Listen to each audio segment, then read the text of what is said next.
Magandang araw po sa inyo lahat. Ako po si Audrey Tayag at aking tatalakayin sa araw na ito ay tungkol sa Confucianism, isa sa mga pinakapinunong pilosopiya sa Asya na nagmula sa bansang China.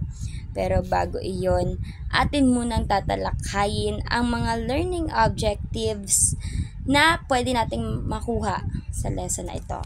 So una, maipaliliwanag ang pinagmulan at kasaysayan ng Confucianism bilang isang pilosopiya sa sinaunang China. Okay? Layunin nito na maunawaan natin kung saan, kailan nagsimula ang Confucianism at kung sino si Confucius. Dito rin natin malalaman kung bakit ito nabuo bilang tugon sa kaguluhan at moral na krisis noong panahon ng sinaunang China. Mahalaga ito upang maintindihan ang pinagmulan ng mga katarungan ni Confucius. Pangalawa naman dito ay matukoy ang mga pangunahing aral at paniniwala ni Confucius, kabilang ang 5 ugnayan o 5 key relationships at mga virtud o virtues. Okay? Dito po sa layuning ito, inaasahan natin kung ano ang mga turo ni Confucius tungkol sa tamang pag-uugali at tamang pakikitungo sa kapwa.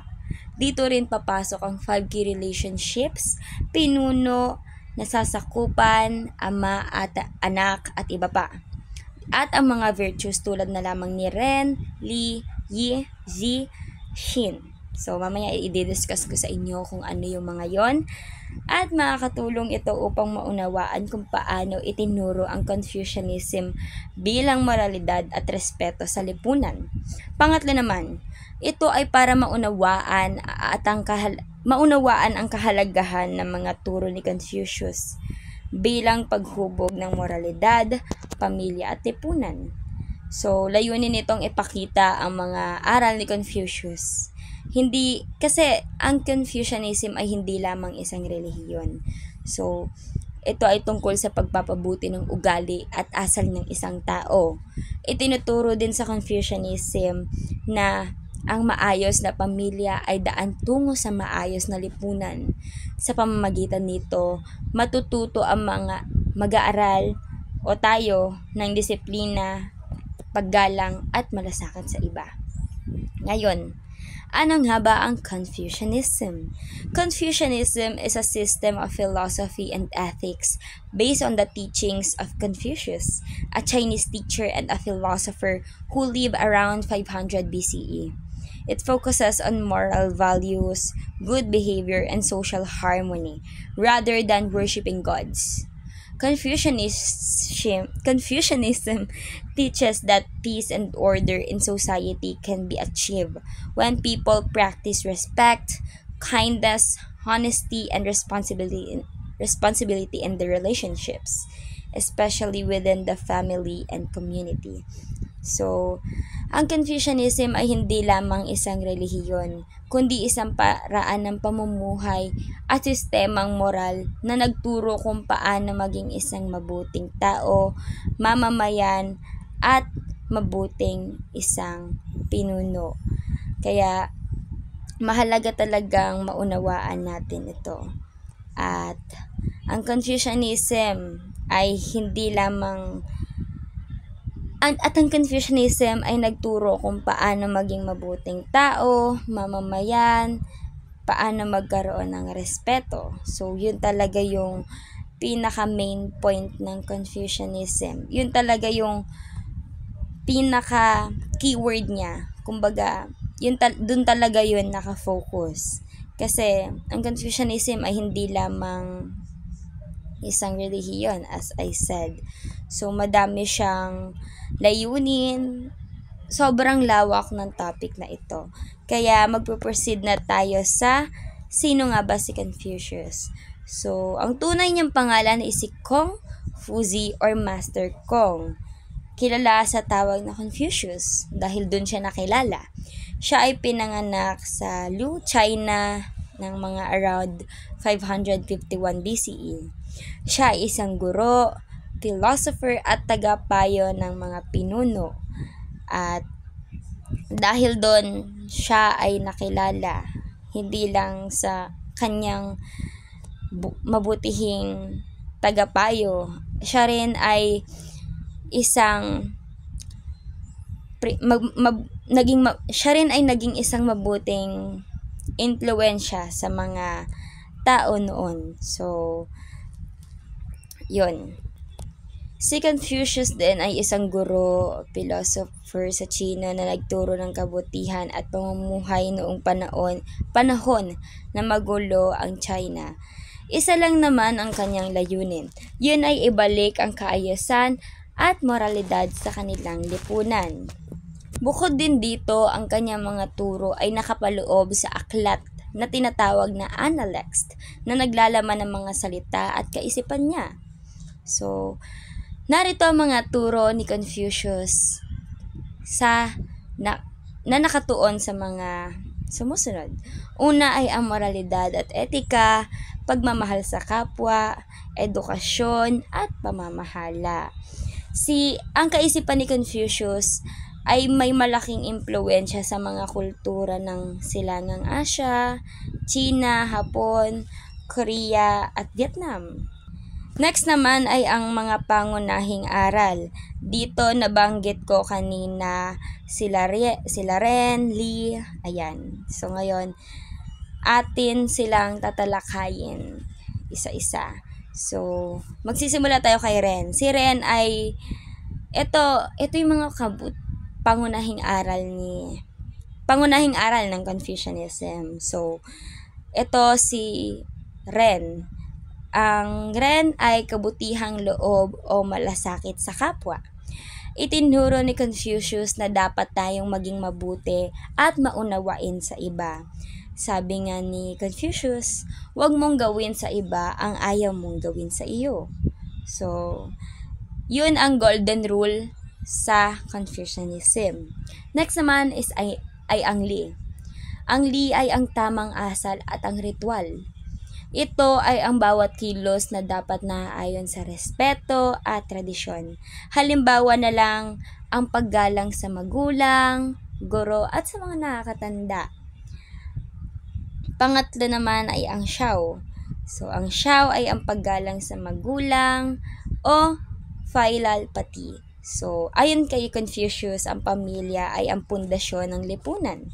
Kung marunong tayong gumalang at sumunod sa ating mga magulang, ay magiging maayos din ang pakikitungo natin sa mga ibang tao. So, pangalawa naman ay at ang susunod naman ay ang Yi. Ang Yi ay ang katarungan at paggawa ng tama na tunay na katarungan at nagpapakita sa paggawa ng tama kahit walang nakikita. So, yun yung mga sinisimbolize nila. Next naman is si Junzi. Ito ay ang mabuting tao o ideal person. Isa sa mga marangal, tapat, responsable. Lahat tayo ay dapat magsikap na maging Junzi o mabuting tao sa ating sariling paraan. So, yun ang 5 pangunahing turo ni Confucius na nagturo ng respeto, kabutihan, at moralidad sa buhay. Next naman ay ang layunin ng Confucianism. Ano nga ba ang layunin ng Confucianism? Una, itaguyod ang moralidad at kaayusan. Pangalawa, palakasin ang relasyon ng tao at lipunan. Pangatlo ay maging mabuting pinuno maging mabuting pinuno at mamamayan. So, ayon kay Confucius, ang kaayusan ng lipunan ay nagsisimula sa pagiging isang mabuting tao at tamang pinuno. Naniniwala si Confucius na kung ang bawat isa ay gagampanan ng kanilang tungkulin ng tama, ang pinuno bilang mabuting halimbawa at mamamayan bilang masunurin at tapat, magiging mapayapa at maayos ang buong lipunan. Which is totoo naman talaga kung ating haharapin ang realidad ng buhay. At next naman ay ang impluwensya sa Asya. So, Ang aral ni Confucius ay naging malaking pundasyon ng kultura sa China. Naging bahagi ito ng edukasyon, batas at pamahalaan. Hanggang ngayon, nakikita pa rin natin ang impluensya nito sa Korea, Japan, at Vietnam, at kung saang binibigyang halaga ang respeto sa pamilya, edukasyon, at tradisyon. So, ganun din naman tayo dito sa Pilipinas, 'di ba? Up until now, na apply pa rin natin yung mga teachers ni Confucius o ang Confucianism. Next naman dito ay ang para sa China, batayan ng edukasyon at pamahalaan. Korea, Japan at Vietnam, paggalang, disiplina at edukasyon. Okay? Ngayon naman ay pupunta na tayo sa mga kritika. Una, masyadong konserbatibo at nakatuon sa hierarchy. Pangalawa, bihirang pagtuunan ng pansin ang mga kababaihan. Ngunit nananatiling relevant ang mga aral na ito sa modernong panahon. Ang mga kritiko ni Confucianism ay marami, pero marami pa ring naniniwala na mahalaga ito bilang gabay at tamang asal. At next tayo sa konklusyon. Ngayon, ang Confucianism ay nagturo ng kabutihan, respeto, moralidad. Patuloy pa ring relevant sa kasalukuyang panahon. Education breeds confidence. Confidence breeds hope.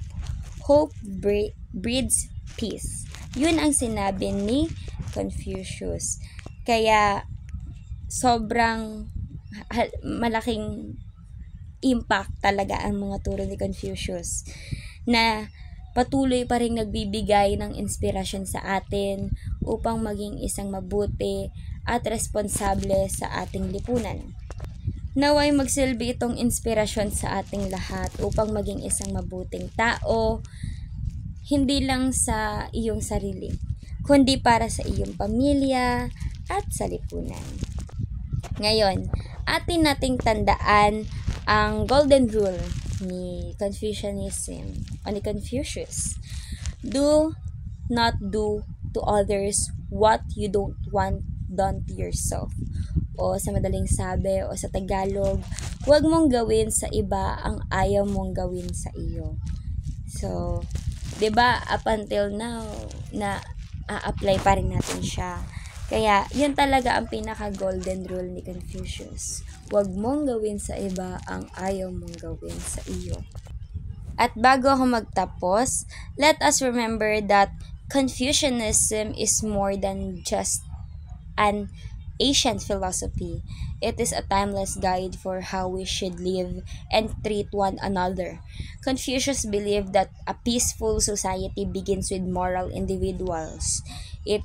If each of us learns to be respectful, honest, and kind, we can create a harmony not just in our families, but in the entire community. Let us continue to live by the wisdom of Confucius, for even in today's modern world, his teaching still reminds to us to do good and to lead a virtue. So, bukod sa golden rule ni Confucius, sinabi niya rin to put the world in order, we must first put the nation in order. So, yun lamang, dito lamang nagtatapos ang aral na Confucianism. Maraming salamat po.